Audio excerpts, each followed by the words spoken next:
오늘 말씀 제목은 하나님의 기적을 체험하는 비결입니다. 예수께서 가버나움에 들어가시니 한 백부장이 나와 간구하여 이르되 주여 내 하인이 중풍병으로 집에 누워 몹시 괴로워하나이다. 이르시되 내가 가서 고쳐주리라. 백부장이 대답하여 이르되 주여 내 집에 들어오심을 나는 감당하지 못하겠사오니 다만 말씀으로만 하옵소서. 그러면 내 하인이 낫겠사옵나이다. 나도 남의 수하에 있는 사람이요 내 아래에도 군사가 있으니 이더러 가라 하면 가고 저더러 오라 하면 오고 내 종대로 이것을 하라 하면 하나이다. 예수께서 들으시고 놀랍게 여겨 따르는 자들에게 이르시되 내가 진실로 너희에게 이르노니 이스라엘 중 아무에게서도 이만한 믿음을 보지 못하였노라. 또 너희에게 이르노니 동서로부터 많은 사람이 이르러 아브라함과 이삭과 야곱과 함께 천국에 앉으려니와 그 나라의 본 자손들은 바깥 어두운 데 쫓겨나 거기서 울며 이를 갈게 되리라. 예수께서 백부장에게 이르시되 가라 내 믿은 대로 될지어다 하시니 그 즉시 하인이 나으니라. 아멘. 아멘. 사실 예수 그리스도를 믿는 우리 성도들은 이미 기적의 삶을 체험하고 있습니다. 그 중에 세 가지만 대표적으로 말씀을 드리겠습니다. 첫째는 어떻게 나 같은 죄인이 예수를 믿고 의인이 되었고, 할렐루야, 천국에 간다는 사실이 기적인 줄 믿습니다. 또 하나는 우리가 죄인이라는 사실을 깨달은다는 그 자체가 기적입니다. 이 죄인 모르는 사람 많아요. 내가 왜 죄인이야? 따지는 사람 많아요. 죄인임을 깨달을 때 예수님을 영접하게 되거든요. 세 번째로는 기적은 성경 말씀이 어느샌가 믿어진다는 게 기적입니다. 아멘. 자, 그런데 이런 것들은 눈에 보이지 않는 영적인 기적들입니다. 그런데 실제적으로 우리 눈앞에 목도할 수 있는 기적들이 있습니다. 우리 눈으로 확인하고 목도하고 그래서 너무 기뻐서 이야! 라고 탄성을 지를 수 있는 그런 기적들이 있습니다. 자, 이런 실제된 기적을 하나님 믿는 사람 중에는 체험하는 분들이 많이 있습니다. 저 역시도 한창 젊은 나이인 이 26살인 청년의 때에 이 폐결핵이라는 이 치명적인 질병으로 인해서 이제 막 발령받아서 몇 년 되지도 않았는데 중등교사직을 내려놓고 이제 치유를 받아야 되는 그런 심각한 상태. 그런데 어느 전사님을 통해서 한 달간 작정 기도를 해보라는 말에 작정 기도를 하면서 했더니 놀랍게 지푸라기 잡는 심정으로 믿음 없는 내가 단지 그렇게 그냥 기도했더니 기적적으로 한 달 만에 깨끗이 치료된 것입니다. 의사가 놀라고 모두가 놀란 것입니다. 아멘. 또한 여러분, 우리 알다시피 우리 가족들 알다시피 우리 광주 1년 전에 구입한 광주 예수마을 셀교회 성전 부지가 세상에 땅값이 1년 만에 배로 뛰었습니다. 이것도 기적입니다. 뿐만 아니라 여러분 모르는 분들이 좀 많이 있을 겁니다.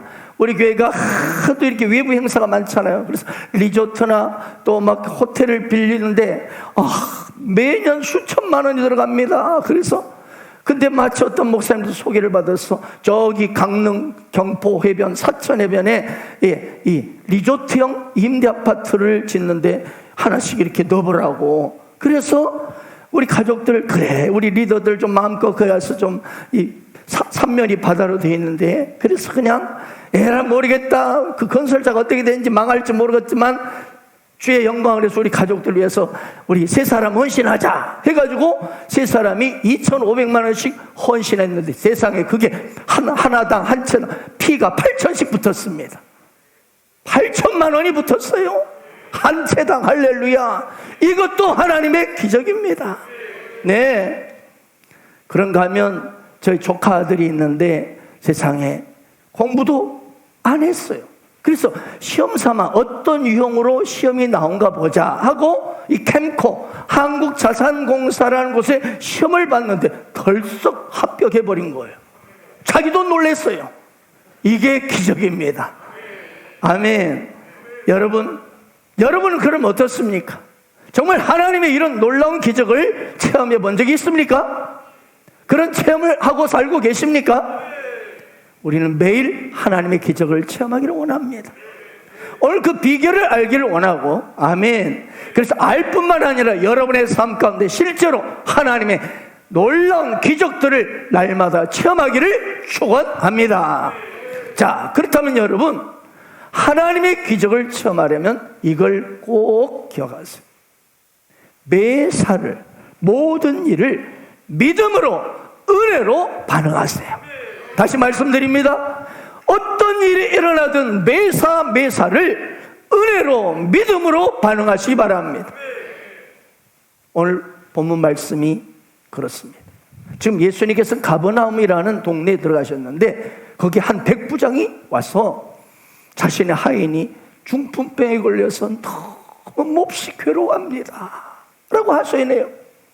다른 복음서의 누가복음에 보면은요, 이 하인이 병들어 죽게 되었더라 이렇게 기록, 아주 심각한 중병에 빠진 거예요.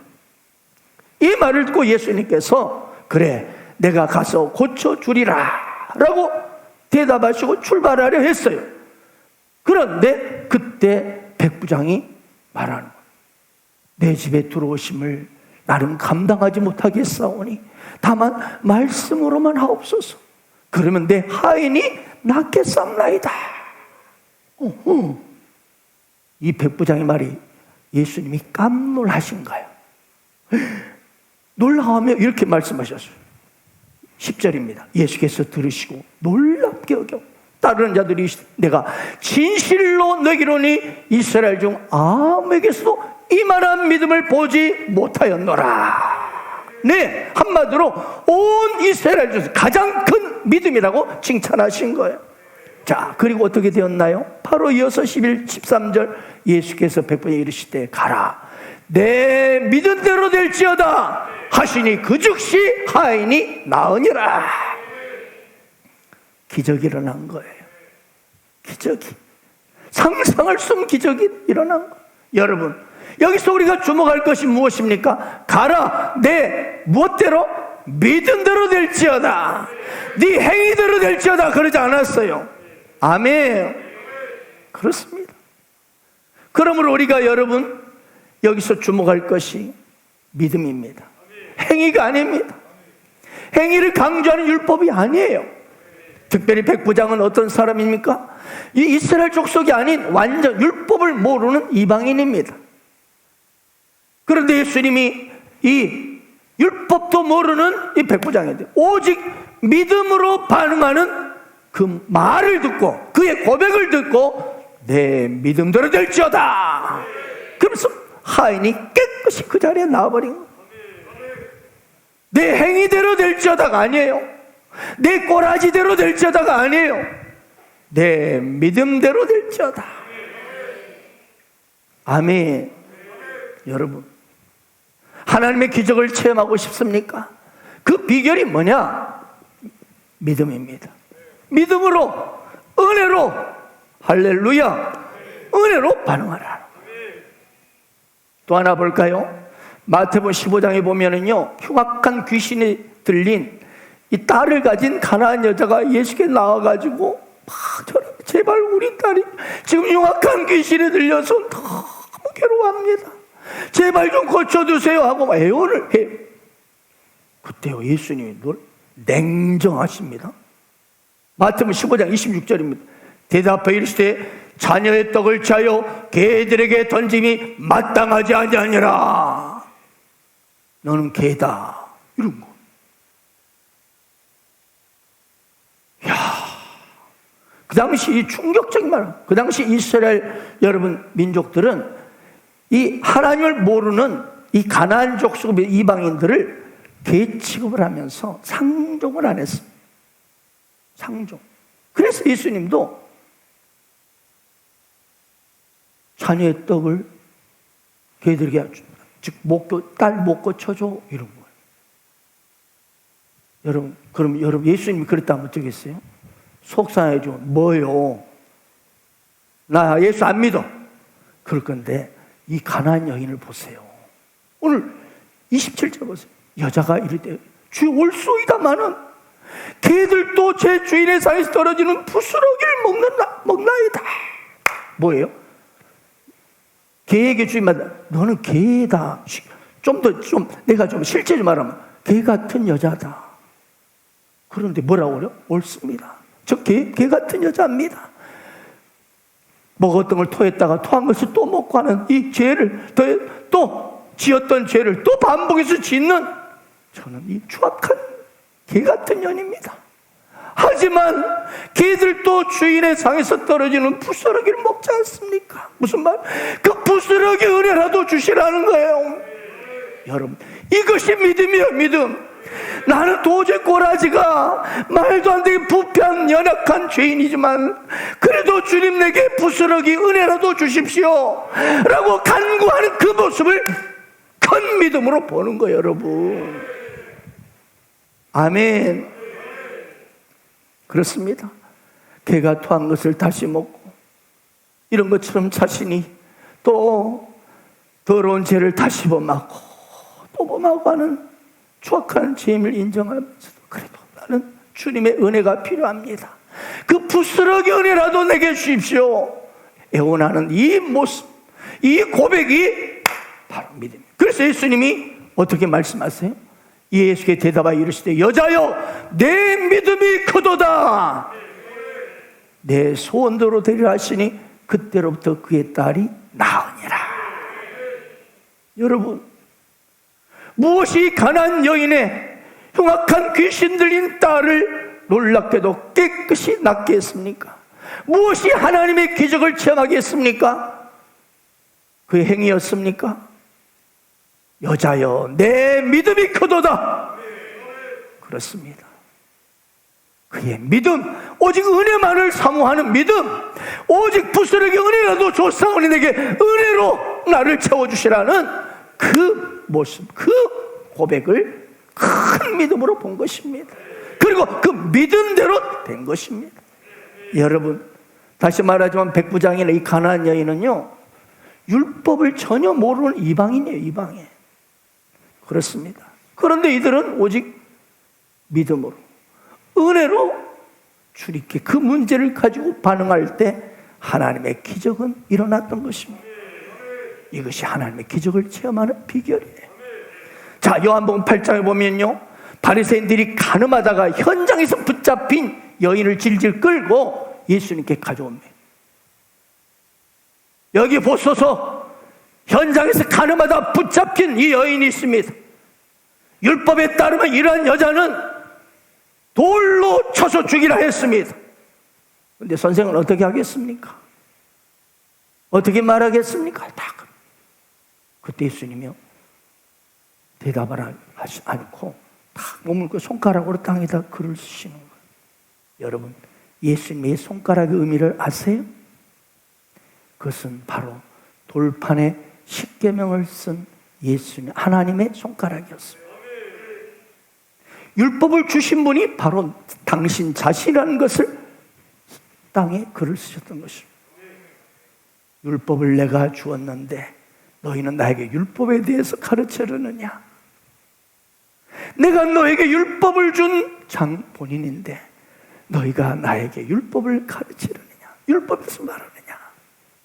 그리고는 다 일어나셨어요. 그러면서 예수님은 율법을 또 세우시면서도 하나님의 사랑을 선포하셨습니다. 너희 중에 죄 없는 자가 먼저 돌로 치라. 그리고 예수님 다시 몸을 굽혀서 두 번째로 땅에다가 손가락으로 글씨를 쓰셨습니다. 두 번째 손가락은요, 은혜의 손가락이었어요. 그 후 주님이 일어서니 사람들이 하나씩 둘씩 떠나갔습니다. 그리고 예수님과 여자만 남았고 그녀는 울고 있었습니다. 눈물을 흘리는 그녀를 보고 여자여, 너를 고발하던 그들이 어디 있느냐? 너를 정죄한 자가 없느냐? 물었어요. 그때 이 여인이 대답한 주여 없나이다. 그때 주님이 여자에게 말씀하셨어요. 굉장히 중요한 말이에요. 나도 너를 정죄하지 아니하노니 가서 다시는 죄를 범하지 말라. 여러분, 하나님이신 그 예수님도 현장 몸을 정죄하지 않는데 왜 우리는 그처럼 정죄하는 데 빠를까요? 왜 그처럼 다른 이웃을 정죄하는 데 빠를까요?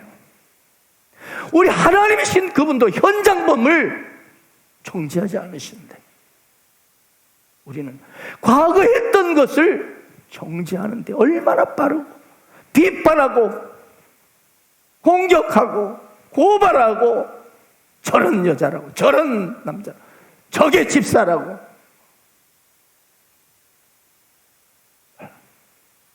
주님은요 여자에게 정죄하지 않음의 선물을 주시고 그리고 가서 다시는 죄를 범하지 말라 하셨어요. 순서가 너무 중요합니다. 정죄하지 않는 선물을 주시고 그리고 다시는 죄를 범하지 말라. 여기 놀라운 비밀이 있습니다. 뭘까요? 정죄하지 않는 선물 주시고 다시는 범죄하지 말라는 것은요, 사람이 정죄하지 않는 선물을 받으면은요, 그 다음에 다시는 죄를 범하지 않는 능력이 따라오는 거예요. 사랑하는 오늘날 교회 비극이 여기 있습니다. 이 진리가 뒤바뀌어져 있어요. 가서 다시는 죄를 범하지 마세요. 그러면 나는 당신을 정죄하지 않겠습니다. 반대죠. 다시는 죄를 범하지 말라. 그러면 그럴 때 나는 정죄하지 않겠다. 거꾸로예요. 여러분, 정죄하지 않는 선물을 그 사람이 먼저 받지 않는다면 그 사람이 다시는 죄를 범하지 않을 수 있는 능력이 없습니다. 왜 사람들이 죄를 계속 반복해서 악순환을 계속 반복할까요? 왜 안 받으겠다는 포르노를 또 보고 할까요? 죄를 지으면 죄책감이 들고 자신을 정죄하게 돼 있어요. 그리고 남들이 정죄하고 스스로 정죄하면 다시 죄를 반복할 수밖에 없어요. 죄를 이길 수 있는 힘이 없는 거예요. 그러나 여러분, 내 자신에게 정죄하지 않는 선물을 받고 줄 때 다시는 죄를 범치 않는 능력이 따라오게 될 것입니다. 여러분, 율법 아래 살게 되면 따라오는 것은 육신의 저주인 죄악을 낳습니다. 여러분, 이스라엘이 율법 아래 있을 때 어떤 일이 일어났습니까? 율법을 딱 주니까 이스라엘 백성 모두가 일제 우리가 그 말씀을 다 행하리이다 자신 있게 말했습니다. 율법을 다 지켰으면 하는데 바로 이어서 나타난 사건이 뭐예요? 아론의 금송아지 사건입니다. 금송아지 앞에 절하고 난리. 여러분, 이처럼 이스라엘 율법 아래 들어가면 하나님의 기적을 경험할 수 없고요, 오히려 죄악의 삶으로 계속 빠져들어가게 돼 있어요. 오늘 본문 8장 11절 12절도 보세요. 또 너희로는 동서로부터 많은 살이로 아브라함과 이삭과 야곱과 함께 천국에 앉으겠지만 그 나라의 본자손들, 즉 이스라엘 백성들, 즉 율법 아래 살고 있는 이스라엘 백성들은 바깥 어두운 데 쫓겨나 거기서 울며 이를 갈게 되리라. 여러분, 그렇습니다. 율법 아래 사는 인생들은 하나님의 기적을 체험하지 못하고 바깥 어두운 데서 비참하고 늘 고통스러운 삶을 살 수밖에 없다. 율법 아래 사는 인생들, 자꾸 스스로를 율법으로 조명하고 나는 잘하고 있는가, 행위를 따지고 남을 상대 계속 행위를 따지고 이럴수록 그 사람은 스스로 늘 하나님의 기적은커녕 계속 어둠의 곳에서 슬피 울고 있는 것. 하지만 여러분, 율법이 아닌 은혜 안에 들어가면 결과는 아름다운 열매를 맺게 될 것입니다. 왜요? 예수 그리스도는 은혜의 주님이십니다. 은혜와 진리가 충만하신 주님이십니다. 은혜가 충만하신 주님이 가는 곳마다 어땠습니까? 정죄가 아니라 아름다운 기적들이 계속 일어났습니다. 여러분, 우리가 어떻게 죄로 인한 저주와 심판, 이것부터 우리가 구원받게 되었습니까? 어떻게 내가 받아야 할 죄의 형벌을, 심판을, 저주를 다 용서받고 속량받았습니까? 예수님이 십자가에 달리셨을 때 하나님 아버지께서는 우리가 받아야 할 모든 불법과 죄의 모든 저주를 하나님 당신께서 의로운 분노, 죄에 대한 분노, 나에 대한 거룩한 모든 분노를, 진노를 대신 예수님께 다 쏟아 부으셨어요. 그래서 한 번 한 번의 채찍이, 그 채찍질이 아들 예수님의 머리부터 몸통 발끝에 계속적으로 채찍이 쏟아지고, 그러면서 거룩한 율법의 모든 요구가 이루어질 때까지 예수님은 저와 여러분이 받아야 할 죄의 형벌, 이 머리로 지었던 수많은 생각계 죄악들 대신해서 그분이 가시멜로간을 쓰셨습니다. 그리고 우리 몸뚱이로 지었던 이 수많은 죄악들을 대신 그분이 저주를 받으셔서 온몸이 갈기갈기 채찍에 찢기셨습니다. 그리고 우리가 손과 발로 지었던 수많은 죄 때문에 그 죄의 저주를, 심판을 그분이 손과 발에 못 박히심으로 대신 저주를, 거룩한 하나님의 진노를 대신 받으셨습니다. 우리 마음으로 지은 수많은 죄악의 저주를 그분이 로마 병사의 날카로운 창의 찔림으로 물과 피를 洒 쏟으시면서 그분이 대신 하나님의 거룩한 죄에 대한 저주를, 분노를, 심판을 받으셨습니다. 그리고 숨을 거두시면서 다 이루었다, 다 이루었다 말씀하시면서 우리는 그렇게 모든 죄라고로부터, 저주로부터, 심판으로부터 속량받게 된 것입니다. 구원받게 된 것입니다. 우리 찬양 하나 하겠습니다. 예수님 십자가에 달리셨네. 추악한 나의 죄 때문에 예수님 흘리신 그 피로 나의 죄 눈같이 씻겼네. 당신도 오시오 예수님 품으로. 그 모습 그대로 새로운 인생 길로 괴로운 인생 길을 다 버리고 고통도 괴로움도 버리고 그 모습 그대로 오시고 예수님 그대 지셨다고. 당신도 오시오 예수님 품으로. 그 모습 그대로 새로운 인생 길로. 당신도 이제는 다 알게 되리. 예수님 내 짐을 지시고 기쁨이 넘쳐서 찬양 생명을 주신 주님께 당신도 오시오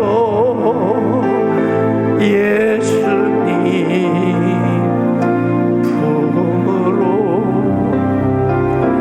그 모습 그대로 새로운 인생 길로. 바리새인들은요 현장에서 가늠한 여자를 끌고 오면서 그 여자의 죄의 외면만을 봤습니다. 그리고 율법을 들이대면서 이녀는 돌로 쳐서 죽여야 됩니다라고 정죄했습니다. 그런데 예수님은 이 여자를 은혜로 대하셨습니다. 물론 예수님도 때론 율법을 사용하셨습니다. 또 율법을 가지고 설교도 하셨습니다. 내 눈이 범죄하거든 떼어내버리라. 내 손이 범죄하거든 찍어버려라. 그런데 실제로 그렇게 했다면 어떻게 될까요? 여기 지금 여러분은 오늘 예배당 안에 두 팔이 전부 다 없고 두 눈이 다 뽑혀가지고 장애인들이 가득 차 있을 것입니다. 근데 주님이 은혜로 대해 주셨어요. 그럼 왜 예수님이 순전한 율법을 가지고 설교를 하셨을까? 바리새인들이 어찌나 율법을 가지고 율법을 기준으로 인간의 삶들을 자꾸 제한했기 때문입니다. 여러분 율법으로 자꾸 인간의 삶을 제한하면 거기에는 정죄와 저주와 형벌, 심판, 고통만이 기다릴 뿐입니다. 오늘 본 말씀 나갔잖아요. 그 나라의 본 자손들은 바깥 어두운 데 쫓겨나, 즉 율법 아래서 스스로 율법으로 자꾸 스스로를 제한하는 인생들은 바깥 어두운 데 쫓겨나 거기서 슬피 울며 이를 갈게 될 것이다. 이런 인생을 사는 거예요. 그런데 주님께서는 원래 주님의 기준으로 끌어올리시길 원하셨습니다. 율법 아래서는요 다른 이의 죄를 용서하지 않으면 그 사람 죄는 용서받지 못합니다. 아시죠? 이 율법의 법령 하나만으로도 어느 누구도 이 자리에 남아있지 못합니다. 다 남아있지 못, 율법 아래 있게 되면 바깥 어두운 데 다 들어와 슬피 울며 이를 가려야 합니다. 하지만 은혜 안에서 바울은 성령으로 이렇게 믿음으로 반응하는, 오직 은혜의 복음으로 무장된 바울은 이렇게 말하고 있습니다. 서로 용서하기를 하나님이 그리스도 안에서 너희를 용서하신 것 같이 하라. 동기가 다르죠. 아까 율법 아래서는 내가 용서받기 위해서 어쩔 수 없이 용서합니다. 그러나 은혜 아래서는 하나님이 나를 용서하셨기 때문에 기쁨으로 용서하는 거예요. 이 둘이 완전히 달라요. 하나님께서 우리를 용서하셨으니, 그래 1만 달란트의 이 죄악을 용서하셨으니 기꺼이 자연스럽게 용서가 되는 것입니다. 여러분 아브라함은요 얼마나 건강하게 살았는지 여러분 아세요? 몇 세까지 사는지 아세요? 아브라함이 175세까지 살았어요. 별로 놀라지도 않죠. 저는 그렇게 살기를 원합니다. 주님 일을 더 많이 하고 싶었어. 천국이 실은 더 좋은데. 그 안에 사라는요 나이가 들수록 젊음이 돌아오는 축복을 받았어요. 아니 90살이 다 된 할망구가 그랄랑 아비멜렉으로부터 나의 사랑스러운 왕비가 되어주시오. 그 사라의 너무 아름다운 모습에 뿅 가가지고 90세 할망구가 젊음이 돌아왔던 거예요. 흔한 말로 눈이 어떻게 됐으면 그러겠어요? 사람들이 아브라함 사람이 눈을 그 자기 누이라는 사람을 데리고 왔는데 너무 예쁩디다. 그래 보는 순간 너무 아름다운 거예요. 90세 먹은 할망구가 젊음이 너무 할렐루야. 그리고 90세 다 된 이 할망구가 세상에 이삭을 응 하고 낳았어요. 그 당시 무슨 뭐 급해를 뭐 이게 뭐 저기 수술이 있었겠어요? 이것은 다 율법이 있기 전의 일이에요. 율법이 있기 전에 있는 믿음으로 아브라함이 하나님 믿으니 그를 의로 여기시고, 이 믿음으로 살았던 아브라함과 사라에게는 여전히 매일매일 그들은 놀라운 하나님의 기적을 체험하며 살았던 거예요. 또한 아브라함은요, 율법이 오기 전에 11조를 드렸습니다. 여러분, 11조는요 율법 이전에, 율법 아래에 있는 사항이 아닙니다. 성경에 무엇이든지 첫 언급된다는 것은 굉장히 의미가 있는 것입니다. 11조는 첫 번째 사건이 어디입니까? 아브라함이 바로 살렘 왕, 즉 평강의 왕 멜기세덱에게 처음으로 11조를 드립니다. 멜기세덱이 누굽니까? 율법에 따른 아론 계열이 아니라 멜기세덱은 살롬의 왕이신 예수 그리스도이십니다. 이 11조에 해당하는 히브리어는요, 네 자입니다. 마아사르입니다. 마아사르.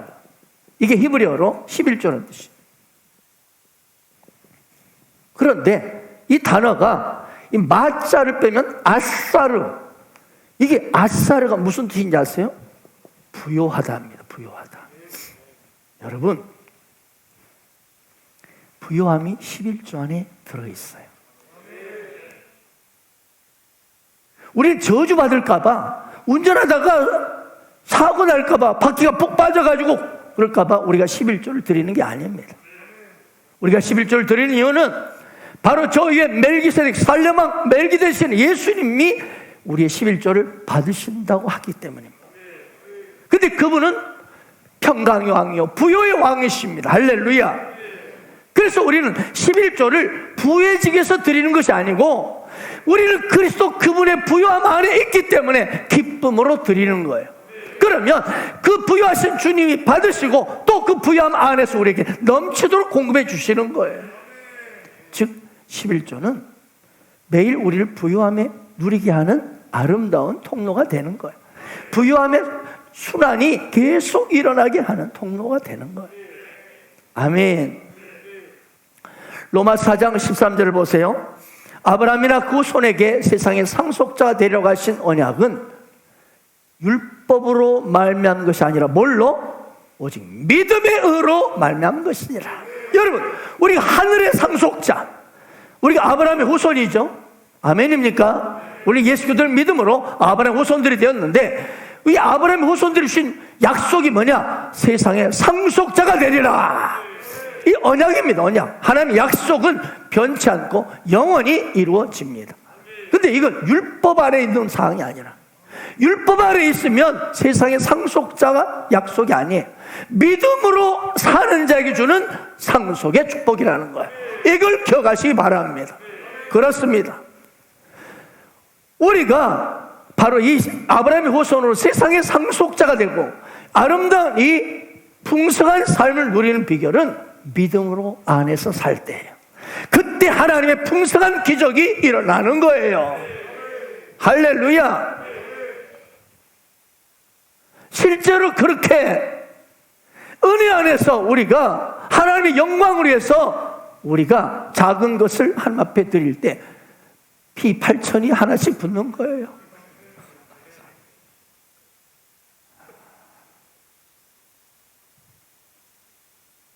여러분, 아브라함의 후손이는요, 또 세상의 상속자라는 사람이 맨날 병이 아파서 막 헤매고 있어요. 이게 세상의 상속자의 모습이에요? 이건 아니잖아요. 아멘.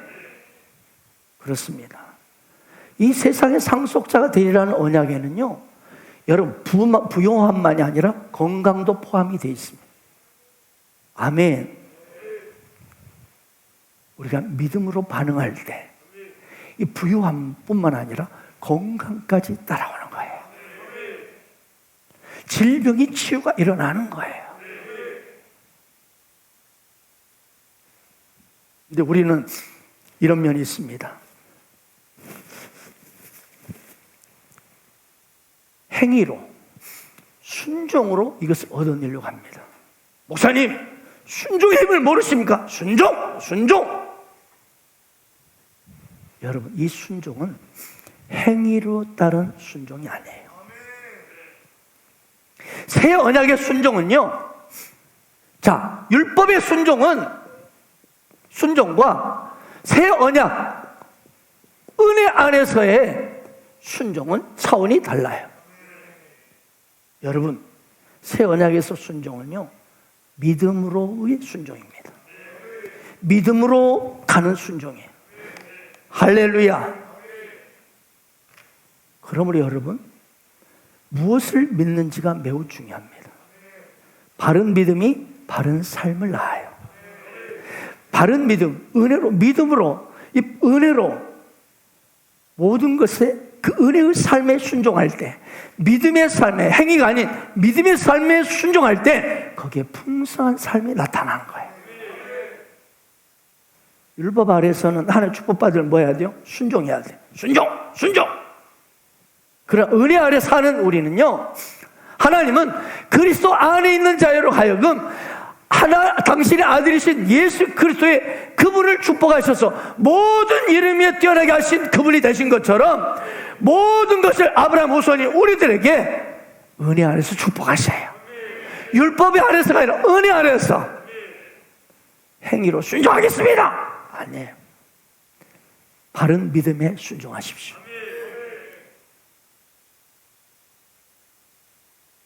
그럴 때 여러분, 바른 믿음으로 여러분 반응할 때, 은혜로 반응할 때 우리를 진짜 세상의 상속자의 자격만이 아니라 삶에서 실제로 누리게 하시는 거예요.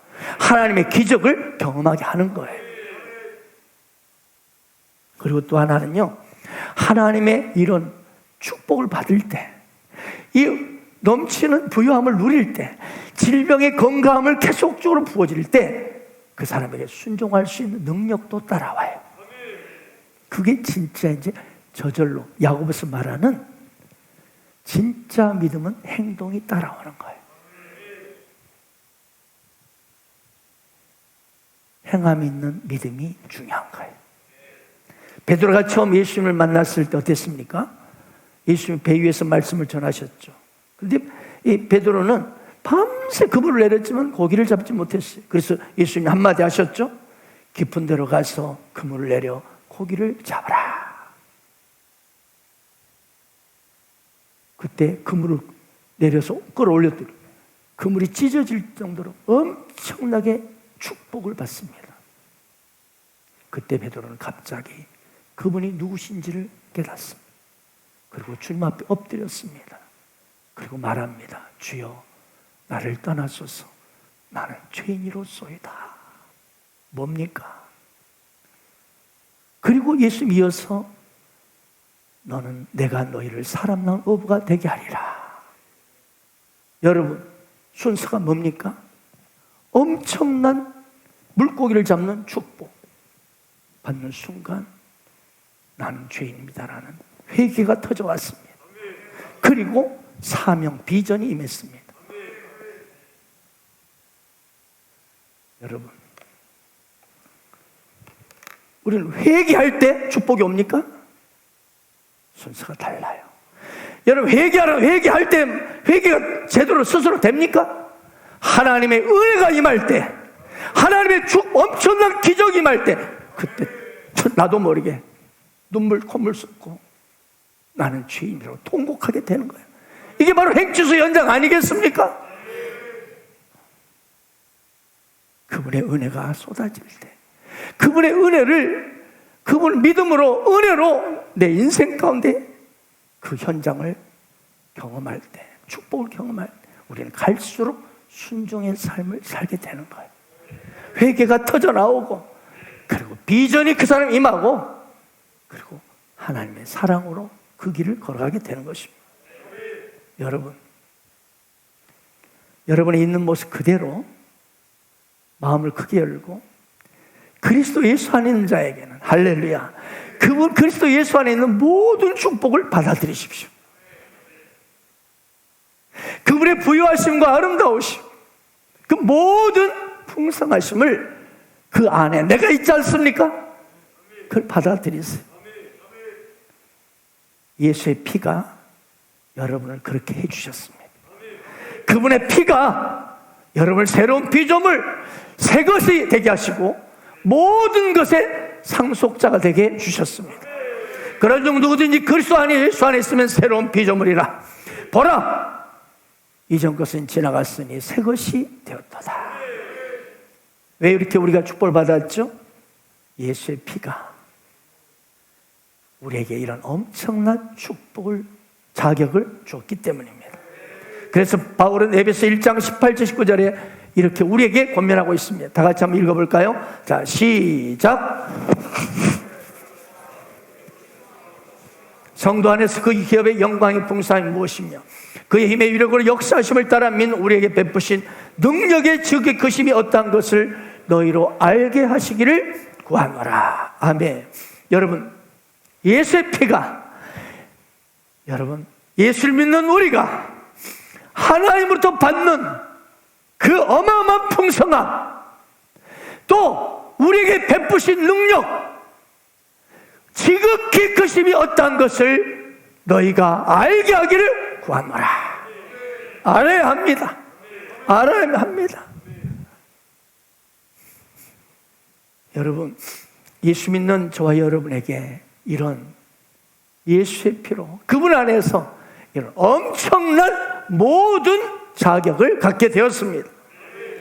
건강을, 치유를 받을 수 있는 자격을 갖게 되었습니다. 그분이 채찍에 맞으심으로 우리가 나음을 입게 되었습니다. 어떤 크리스천은 그런데 이런 말을 해요. 내가 이런 질병을 갖게 된 것은 우리 가족들은 아무도 모르지. 내가 몇 년 전에 내가 타협하고 죄 짓고 타락했기 때문일 거야. 내가 나쁜 짓 했기 때문에 내게 이 질병이 왔어. 그리고 그들은 죄책감에 눌리고 죄책감과 싸웁니다. 그리고 계속 회개합니다. 그럼 이 말씀은 뭡니까? 믿음의 기도는 병든 자를 구원하리니 주께서 그를 일으키시리라. 혹시 그가 죄를 범할지라도 사하심을 받으리라. 믿음으로 반응하는 자에게, 믿음으로 기도하는 자에게 그가 과거에 어떤 짓을 했다 할지라도 사하심을 받고 병든 자도 일어나게 되리라. 그렇습니다. 죄책감과 정죄감을 갖고 사는 사람은요, 이 믿음의 기도를 하지 못하기 때문에 여전히 질병 가운데 고통당합니다. 아까 이스라엘 본 자손들처럼 계속 바깥 어두운 데서 슬프며 괴로워하는 거예요.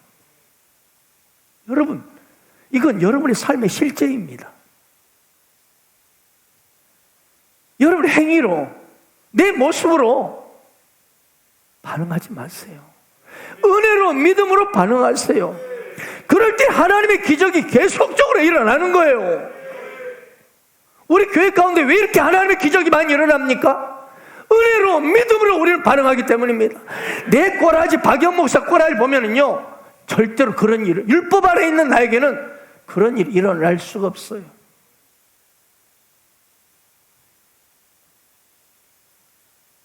그러므로 여러분, 우리 모두에는 복음의 혁명이 필요합니다.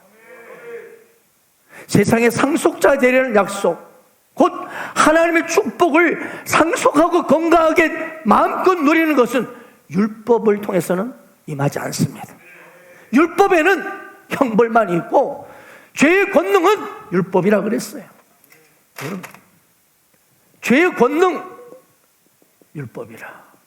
율법 아래 있는 인생은요, 계속 그 인생 가운데 죄의 권능이 나타납니다. 자꾸 행위를 보고 따지는 사람에게.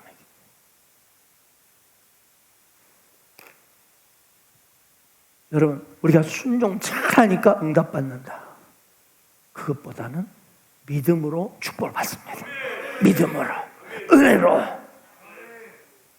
그리고 그 축복을 받을 때 우리는 저절로 순종할 수 있는 힘이 생깁니다. 나는 믿음으로 의롭다. 예수의 피로 의롭다. 내 행위로 된 것이 아니다. 이렇게 자꾸 입술로 선포하세요. 심지어 여러분이 이성을 잃고 어떨 때는 혈기가 올라와가지고 팍 할 때 마귀가 와서 내 귀에 속삭여요. 네가 그러면서 교회 리더냐? 네가 그래가지고도 슈퍼바이저야? 네가 그래도 집사야?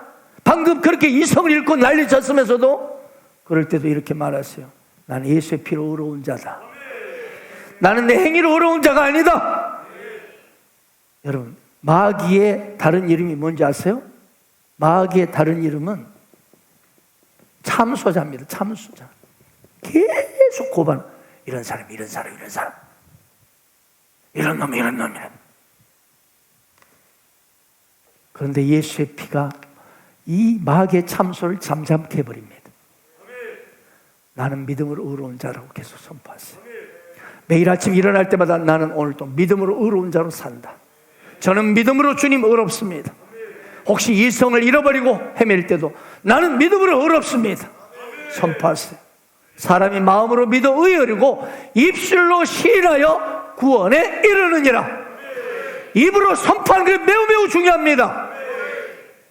여러분이 병들고 가난하고 괴로운 사건들이 이런 은혜로 반응하고 믿음으로 반응하는 고백들을 할 때 깨끗이 떠나가고 치료가 일어날 것입니다. 가장 중요한 것은 행위가 아닌 믿음으로 의롭다는 고백을 하는 것만으로도 충분히 하나님의 기적은 일어나는 거예요. 로마 4장 16절 보세요. 그러므로 상속자가 되는 그것이 은혜에 속하게 하여 무엇으로 되나니? 믿음으로 되나니? 믿음으로 되는 거예요. 어떻게 우리가 하나님의 축복을 받습니까? 어떻게 우리가 하나님의 기적을 경험할 수 있습니까? 믿음으로 통해서, 은혜를 통해서 받습니다. 율법이 아닙니다. 율법은 은혜의 반대편입니다. 여러분, 하나님의 기적을 체험하고 싶습니까? 하나님의 축복을 받고 싶습니까? 이 세상의 상속자로서 마음껏 주님을 찬양하고 싶습니까? 그 유일한 비결은 믿음으로, 은혜로 반응하는 거예요. 예수님이 산상수훈을 전하시는 산에 내려오니까 그곳에 수많은 무리들이 있었어요. 그때 한 문둥병자가 다가와요. 나환자라고 기록이 되어 있죠. 주님 원하신다면 저를 깨끗이 할 수 있습니다. 여러분, 이 문둥병자는 지금 율법에 따진다면 이 사람들과 왔기 때문에 돌에 맞아 죽습니다. 그리고 문둥병자는 아무도 만질 수가 없어요. 그럼 문둥병자 이불을 가리면서 막 자기 스스로 문둥병자 알리면서 멀리 가라고 말이야. 문둥병자는 만지면 그 사람이 전염이 돼요. 그렇기 때문에 사랑하는 사람조차도, 심지어 내 새끼조차도 안을 수가 없어요. 그런데 이 문둥병자가요, 주님께 다가오는 거예요. 지금 돌에 맞아 죽을 수 있는 율법에 따르면 주님 원하신다면 저를 깨끗게 할 수 있습니다. 그때 예수님이 이 문둥병자를 만졌다고, 만졌다고. 은혜의 주님이 만지셨어요. 그리고 말씀, 내가 원하노니 깨끗게 될지어다. 문둥병이 떠나갔어. 그렇습니다. 은혜 안에서, 믿음 안에서 이렇게 엄청난 하나님의 기적은 일어나는 거예요. 다시 말해, 원래 문둥병자는 율법 안에서 돌에 맞아 죽습니다. 이 사람 어디로 와? 율법 안에서는 전염되고 다 나빠집니다. 그런데 이 문둥병자가요, 은혜의 주님께 나갔어요. 율법 안에서 그것을, 율법의 그 제한 안에서 움직이지 아니하고 이 은혜 안에서 믿음으로 반응한 거예요. 그럴 때 기적이 일어난 거예요. 할렐루야. 사랑하는 여러분, 예수 믿는 자에게 더 이상 심판이 없는 이유, 예수 믿는 자에게 더 이상 저주가 없는 이유, 예수 믿는 자에게 더 이상 모든 고통과 형벌이 없는 이유는 하나님의 죄에 대해서 관대해지셨기 때문이 아닙니다. 그 이유는 2000년 전에 예수께서 우리가 마땅히 저주의 심판을 받을 그 나무에, 십자가에 그분이 대신 모든 죄를 담당하시고 지셨기 때문입니다. 예수님 모든 형벌을 받으셨습니다. 내가 받을 형벌을 그분이 대신 짊어지시고 그 처참하게 십자가 현장에서 정죄를 받으셨습니다. 그런데 왜 내가 또 그분이 받으셨는데 내가 정죄를 다시 받을 필요가 없습니다. 여러분, 일사부재리 원칙 아시죠? 한 번 판결된 것은 두 번 재판하지 않습니다. 우리가 정죄받지 않도록 하기 위해서 주님은 내가 받아야 할 죄의 심판의 자리, 저주의 자리, 그 고통의 자리에 주님이 그 십자가의 자리에 철저하게 찢기시고 완벽하게 못 박히시고 피를 흘리심으로 우리를 하여금 하나님의 의가 되게 하셨습니다. 절대 의가 되게 하셨습니다. 영원한 의가 되게 하셨습니다. 잠깐의 염소의 피로, 송아지 피로 잠깐 의로워진 것이 아니라 예수의 영원한 하나님의 피로 영원히 우리는 의롭게 되었습니다. 거룩하시고 순결하신 그분이, 죄가 없으신 그분이 우리의 죄를 친히 담당하시고 우리는 그분의 의를 받게 되었습니다. 그분이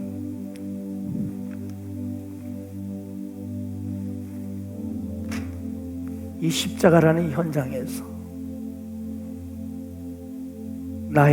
나와 예수님, 나의 죄가 그분의 십자가로 그분의 의로움이 교환이 되었습니다. 나의 불법이 그분의 의로움으로 완전히 교체가 되었습니다. 나의 가난함이 그분의 부유하심으로와 교체가 되었습니다. 나의 질병과 고통이 그분의 건강하심으로 교환이 되었습니다. 이것이 바로 십자가입니다. 거룩한 신적 교환이 이루어진 현장입니다. 내가 받아야 할 이 모든 죄의 모습들이 그분이 다 십자가에서 처리하시고 그분의 아름다움을 나에게 다 주셨습니다. 매일 여러분 하나님의 기적을 체험하고 싶습니까? 어떤 문제든 믿음으로 반응하세요. 어떤 사건이든 은혜로 반응하세요. 예수의 십자가의 피에 은혜로 반응하세요. 그분의 모든 피가 우리를 다 깨끗게 하시고 그분의 이 아름다우신 모든 복된 것이 나에게 다 주어졌습니다. 나는 그리스도 예수 안에 있는 자가 바로 된 것입니다. 그러므로 이제 더 이상 영적인 문둥병이 들어가지고 영적인 문둥이가 되어서 헤매이지 마십시오.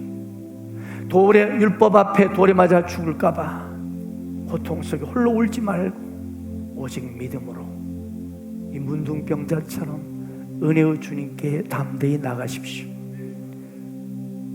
그럴 때 우리는 매일매일 하나님의 기적, 하나님의 축복을 경험하며 살아가는 여러분의 삶이 될 줄 믿습니다. 사랑하고 축복합니다.